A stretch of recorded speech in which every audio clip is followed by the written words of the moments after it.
আসসালামু আলাইকুম। কেমন আছেন সুপ্রিয় দর্শক? আজকে এসেছি তালতলা মার্কেটে একটা ওয়াল হ্যাঙ্গিং ফ্যান নিতে।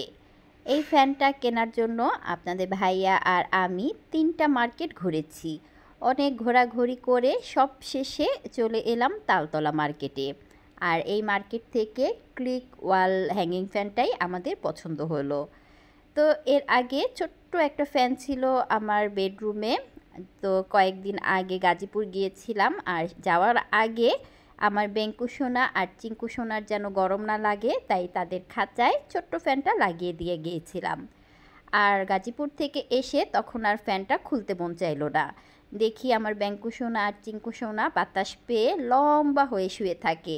যেই দিকে বাতাস থাকে তারা ওই দিকেই শুয়ে থাকে। তো তাদের এরকম আরাম আয়েশ দেখে আর ফ্যানটা খুলতে ইচ্ছা করলো না। ওরা ঠান্ডা খুব পছন্দ করে। যখন রাতের বেলা রুমে এসি ছাড়া হয় তখন আবার ওদের দুজনকে এসির মধ্যে রাখা হয়। তো সারাদিন তো আর এসি ছাড়া হয় না, দরজা জানালা খোলা থাকে, তাই সারাদিন এই ছোট্ট ফ্যানটা দিয়ে তাদেরকে ঠান্ডা রাখি। আর উপরে যে সিলিং ফ্যান আছে ওই ফ্যানের বাতাসটা প্রচুর গরম লাগে, ঠান্ডার চেয়ে বেশি আরও গরম বাতাস আসে। তো এই যে ক্লিক ফ্যানটা আনার পরে এখন এটাকে সেটিং করতে হবে ওয়ালে। তো ওয়ালে সেটিং করার জন্য ড্রিল মেশিন প্রয়োজন। তো আমাদের ঘরে তো আর ড্রিল মেশিন নেই, তো আপনাদের ভাইয়া একজন মিস্ত্রিকে ডাকলো ড্রিল করার জন্য।